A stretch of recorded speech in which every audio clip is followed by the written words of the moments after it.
Now in this video, I would like to go over with you how to find the tangent slope at any x. We discussed in the last video how to find the slope of the tangent line at 1, and I'm continuing with that example, but what if we want to find the slope at 5 or -8 or 1,000?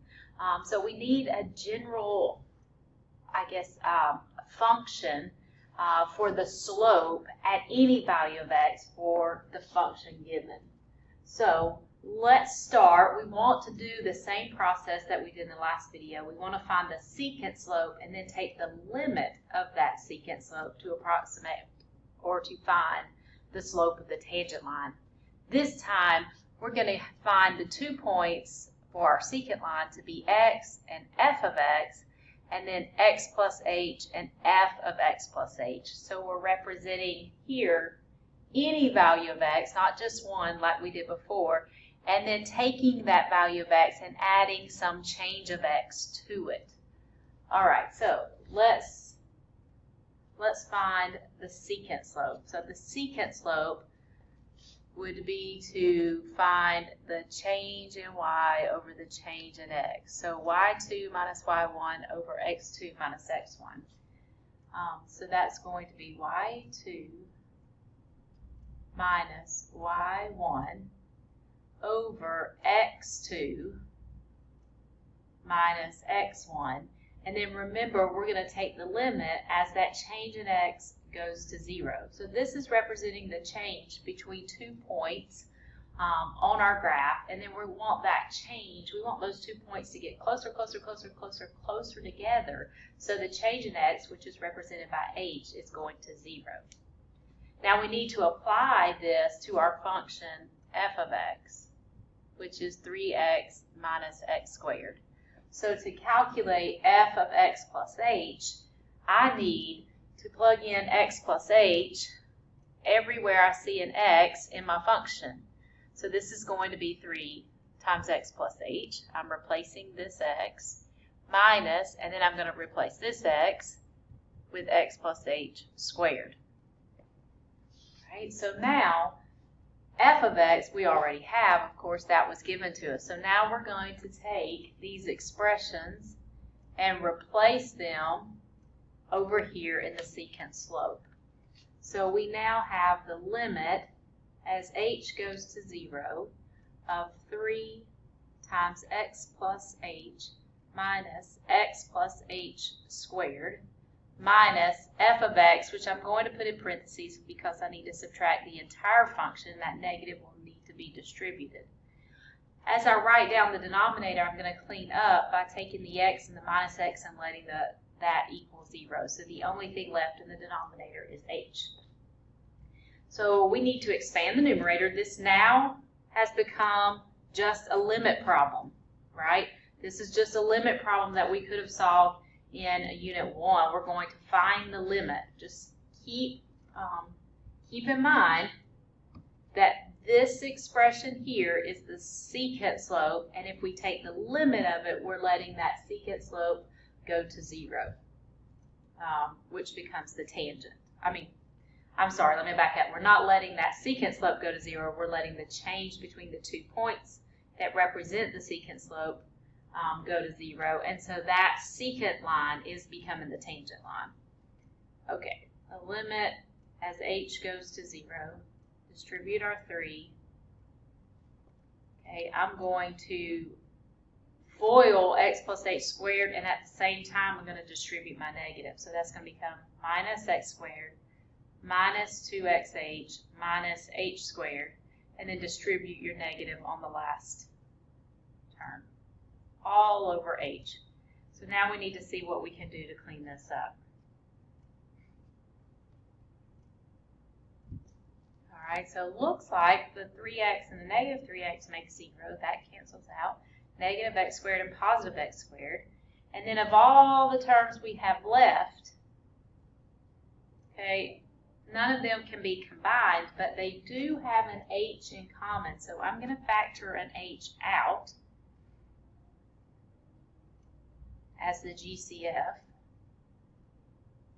And now what that allows me to do is that allows me to cancel with the h in the denominator. Remember that the limit is as h goes to 0, so we're going to replace every h with 0.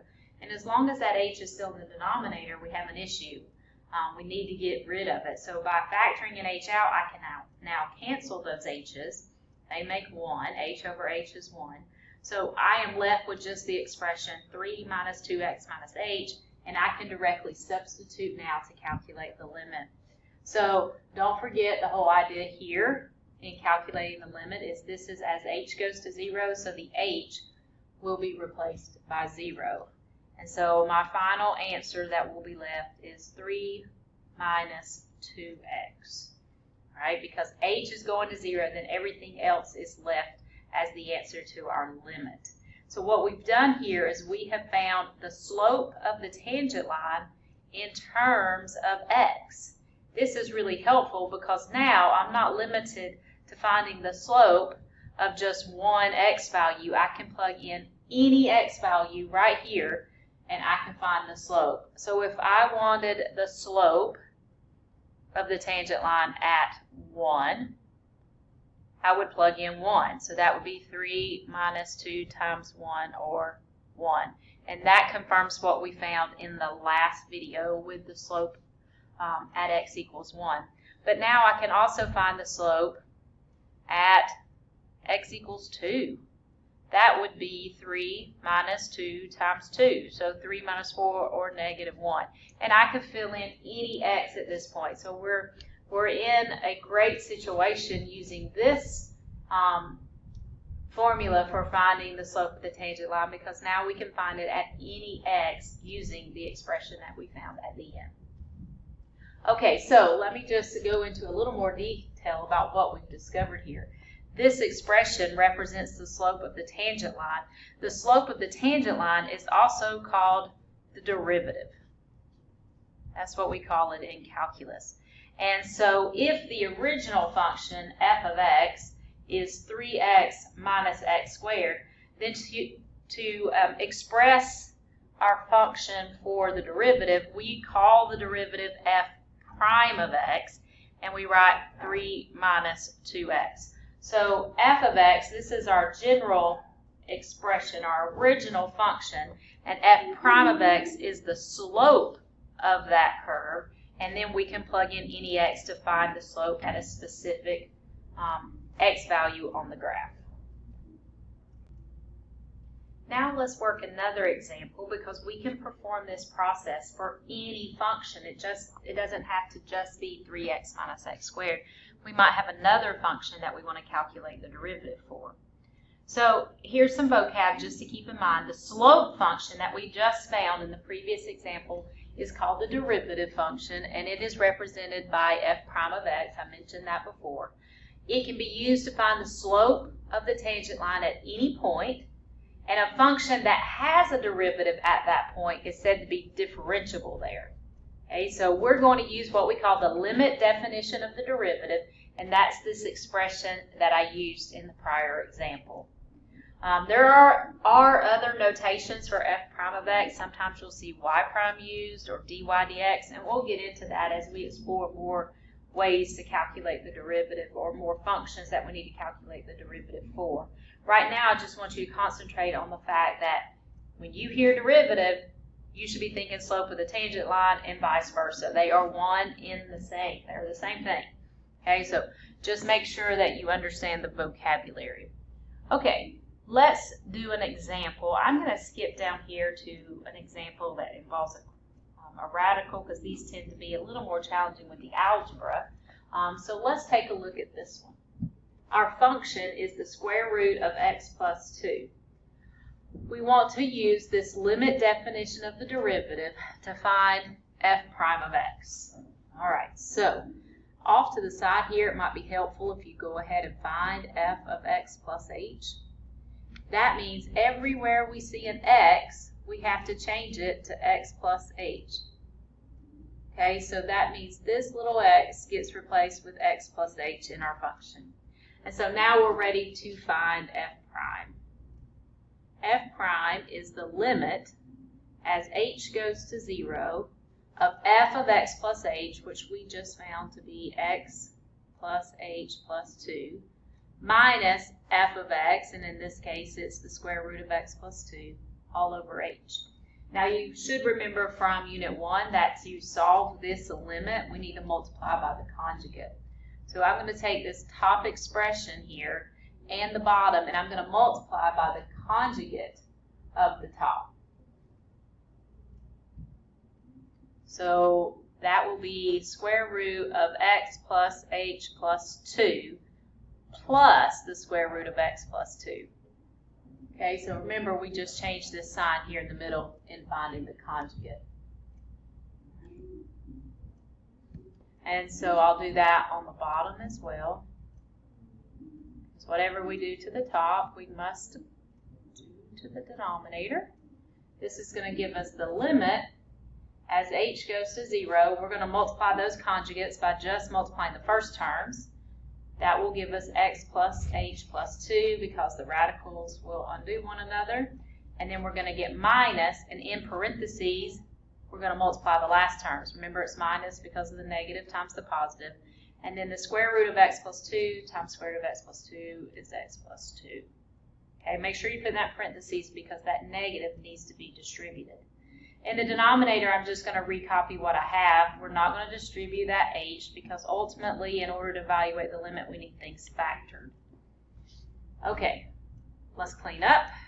Distributing that negative.